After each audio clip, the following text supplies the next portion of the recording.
خب سلام به همگی. امروز اومدیم راجع به این سوال که چرا تحلیل تکنیکال جواب نمیده. یعنی نه اینکه برای همه جواب نده، ولی 90% آدمایی که دارن از این ابزار استفاده میکنن معمولا نتیجه درستی رو نمیگیرن و میتونم به جرئت بگم از این 90% 90%شون دارن یه سری اشتباهات رو انجام میدن که ما الان میخوایم چک کنیم ببینیم این اشتباهات چی هست.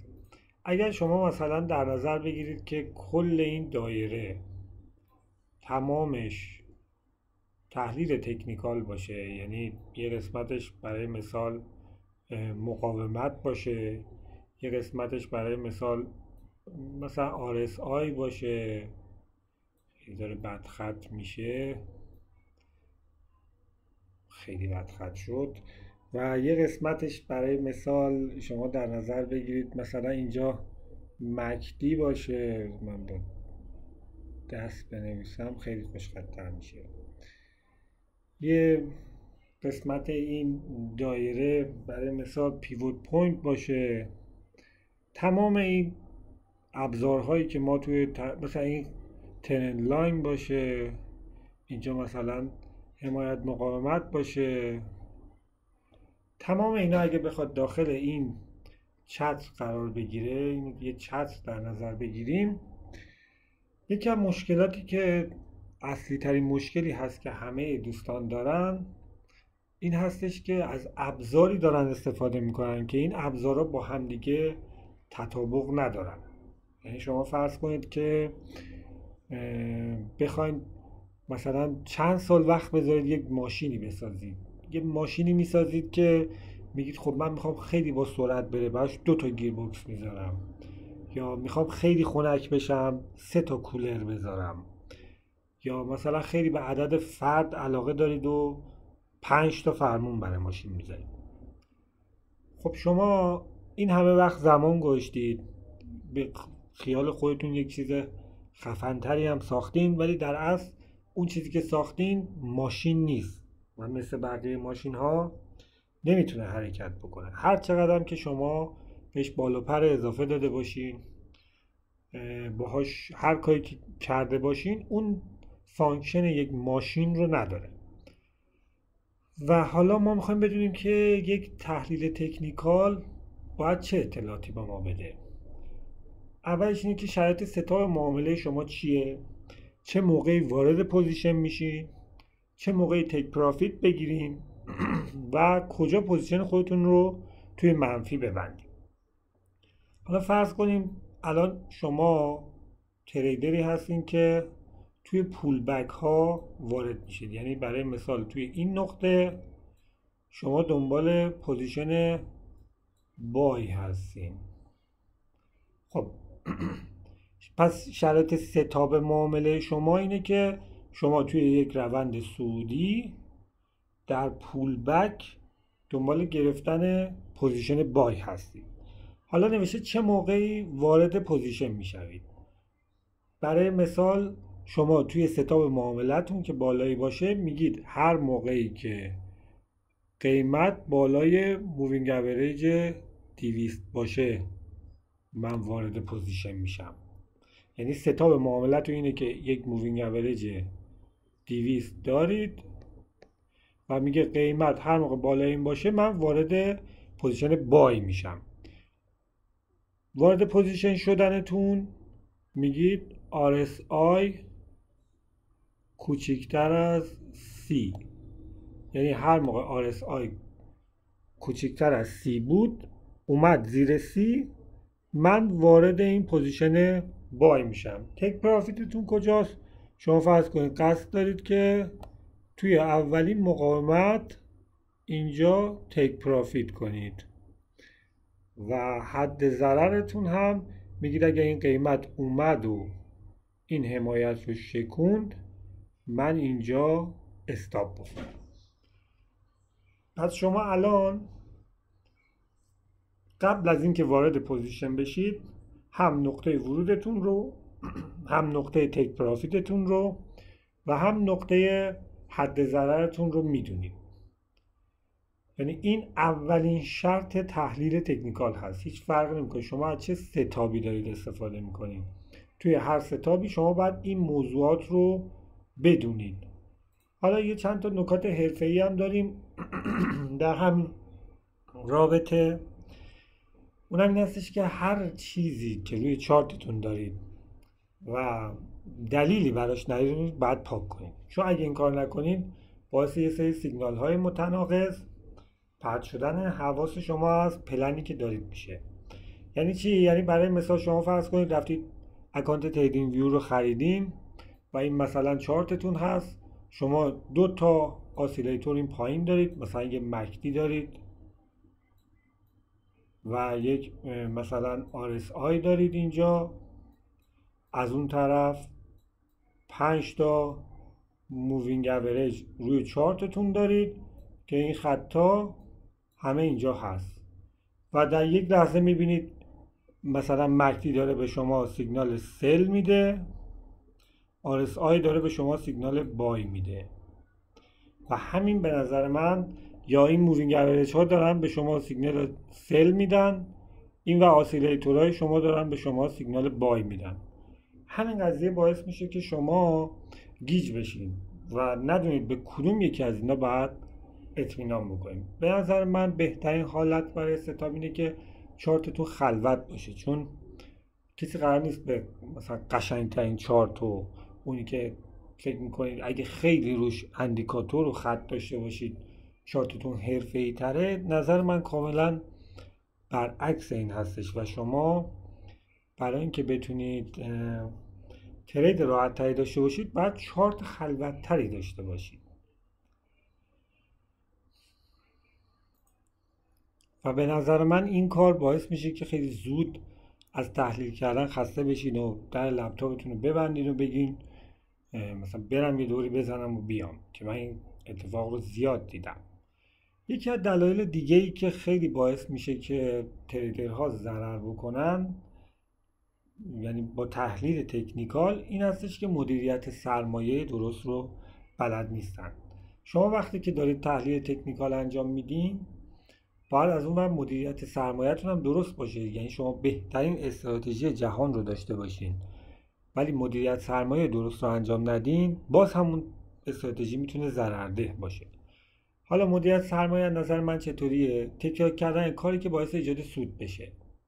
شما وقتی وارد بازار میشین یک انتظاری دارید، این انتظاری که دارید چیه؟ میگه درصد سود ضرب در میانگین سود منهای درصد ضرر در میانگین ضرر. یعنی در اصل این همون اکسپکتنسی هست، همون انتظاری که شما از کاری که دارید انجام میدید. یعنی این فقط برای ترید نیست، شما تو کارم همین هستش. ولی توی ترید حالا من یک مثال برای شما بخوام بزنم، شما فرض کنید یه سکه رو به هوا پرتاب میکنید. اگه هر بار خط بیاد به شما $2 میدن، اگه هر بار شیر بیاد $1 از شما میگیرن. پس انتظار طبق فرمولی که قبل این گفتیم اینو میدونید دیگه، وقتی یه سکه رو به هوا پرتاب میکنین درصد این که شیر بیاد یا خط بیاد، من شیر رو نمیدونم چطوری باید بکشم، فرض کنیم این شیر باشه، درصد این که هر کدوم این دوتا بیاد 50%. یعنی 1% یک سکه سالم همیشه درصد این که شیر یا خط بیاد روش 50%. پس درصد سود و درصد ضرر اینجا برابره. یعنی شما فرض کنید یک استراتژی دارید که 50% مواقع عمل میکنه، این همون درصد سود و درصد ضرری که نوشتیم همون وینینگ ریت استراتژی شما هستش. حالا اینو میایم در میانگین سود و میانگین ضررمون که اینجا عدداشو داریم ضرب میکنیم. پس ما اینجا یک اکسپکتنسی مثبت داریم، یعنی نیم هستش. یعنی این معنیش اینه که شما میتونید انتظار داشته باشید به ازای هر بار پرتابتون $0.5 سود کنید. یعنی نه میتونید بگید من $2 با هر پرتاب سود میکنم، نه $1 تو هر پرتاب دارم از دست میدم، بلکه من دارم با هر پرتاب به خاطر اینکه درصد برد من یعنی میانگین سود من بیشتر از میانگین ضرر من هستش، یک انتظار سود مثبتی من دارم. یعنی اگه 100 بار شما سکه رو پرتاب کنیم شما $50 سود میکنید. این بحثش توی ترید همون آر به آر هست، همون به اصطلاح ریسک به ریواردیه که ما توی ترید داریم. اون ریسک به ریوارده که ما همیشه میگیم بعد بیشتر از 1 باشه، برای همینه. حالا یکی 1 به 1.5 میگیره، یکی 1 به 2 میگیره، اون دیگه بستگی داره به روش تریدی که شما دارید. یعنی شما اگر بهترین استراتژی جهان رو هم داشته باشید ولی ریسک به ریوارد درست نداشته باشید، یعنی میشه با ریسک به ریوارد 1 به 2 شما از یک استراتژی که 40% مواقع هم جواب میده شما سودده باشید. یعنی حتی از اون وینینگ ریتش هم مهمتره. حالا یکی دیگه از کارهایی که تریدرها خیلی انجام میدن اینه که به اصطلاح از این استراتژی به اون استراتژی میپرن. یعنی خیلی سریع مثلا یه استراتژی رو طرف توی یوتیوب، حالا یه جای آموزشی، یه بلاگی، یه جایی میبینه و میره ازش استفاده میکنه، 4-5 بار پشت هم سود میکنه و خیلی هم خوشحاله. بعد یه مدت میبینه مثلا 3 بار پشت هم داره منفی میخوره یا 5 بار پشت هم داره منفی میخوره از اون استراتژی و اون موقع همش پیش خودش میگه که نکنه این استراتژی، یعنی شرایط بازار تغییر کرده، نکنه من دارم یه جور اشتباه میکنم، نکنه. این جمله ها همش باعث این میشه که بره سراغ یه استراتژی جدید، یعنی یک چیز جدیدی رو دوباره تست بکنه. و خیلی از تریدرها هستن که خیلی زمان نیست توی بازار هستن ولی تعداد استراتژیایی که دارن استفاده میکنن خیلی زیاد بوده. یعنی به طرف میگی فلان چیز، میگه آره اون که جواب نمیده، فلان چیز آره خوبه ولی تو جنگ جواب نمیده، اون یکی فلان، هر چی بهشون بگی طرف اعتقادش اینه که این استراتژی خوب نیست، اون نیست. ولی به نظر من شما باید استراتژی که میخوایم به کار بگیرین یه سری اطلاعات راجبش داشته باشین. وینینگ ریتش چقدره، ماکسیموم درادانش چقدره، میانگین سودش چقدره، حد اکثر تعداد سود و ضرر پشت سر هم، که این کار رو فقط میشه با بک تست، یعنی تست کردن این استراتژی در قدیم بازار. شما چارت رو برید عقب‌تر نگاه کنید و ازش بک تست بگیرید، اونم نه برای مثلا 3 روز گذشته. به نظر من بک تست رو حداقل برای چند ماه یا حتی چند سال شما باید بک تست بگیرید تا این اطلاعات رو بتونید به دست بیارید که این استراتژی چجوری عمل میکنه. و مسئله دوم اینه که بدونید تو چه شرایطی ممکنه استراتژیتون خوب عمل نکنه. برای مثال شما میرید گذشته چارت رو نگاه میکنید، استراتژیتون میخواید تست بکنید، میبینید زمان جنگ قبلی خوب عمل نکرده یا خوب عمل کرده، میبینید موقع رسشن خوب عمل نکرده، موقع رکود اقتصادی آمریکا، میبینید موقعی که مثلا شرایط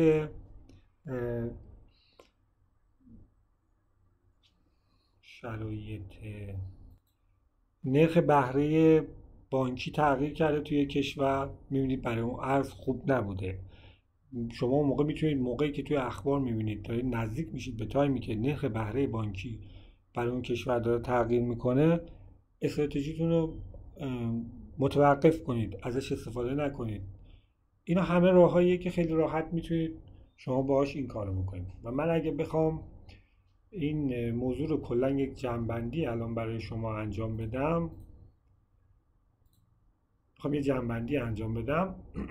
این هستش که اول از همه ابزاری که شما روی چارتتون دارین بعد این ابزار با هم کامپتیبل باشه. یعنی اینکه ابزار درست رو کنار هم دیگه بذارید. یعنی این خودش یکم مهمترین نکات تحلیل تکنیکال هستش که شما ابزاری که کنار هم دیگه میذارید با هم دیگه کار بکنه. یکی دیگه این که اکسپندنسیتون اج داشته باشید توی بازار. یعنی بدونید آقا اینی که من دارم، پوزیشنی که الان بازار داره اینجوری حرکت میکنه، من اینجا دارم وارد بای میشم، آقا قراره من اینجا ضرر کنم اینجا سود کنم، اینقدر بره بالا سوده، اینقدر بیاد پایین ضرره. اینو پیش خودتون بدونید. و یکی دیگه این که تحقیق کنید، بک تست کنید، بک تست استراتژی انجام بدید که بدونید وینینگ ریتتون تو چه حدی است و اینکه چند بار پشت هم قبلا شده منفی بخورید. اگر رسید به اون، مثلا شما یک استراتژی رو تست میکنید میبینید 5 بار پشت هم میشه منفی بخوره، اون استراتژی قرار نیست حتما ضررده باشه. میبینید توی دوره زمانی طولانی همون استراتژی به شما سود میده. یعنی تعداد دفعاتی که یک استراتژی منفی میخوره پشت هم رو بدونید. اگر دیدید رسید به 4 بار یا 5 بار، پیش خودتون بگید خب الان اگه من یه دونه منفی جدید بخورم این اولین باری هستش که این استراتژی داره این اتفاق براش میفته و حداقل بدونید تو چه مرحله ای از بک تست هستین. موفق و مؤید و پرسود باشین.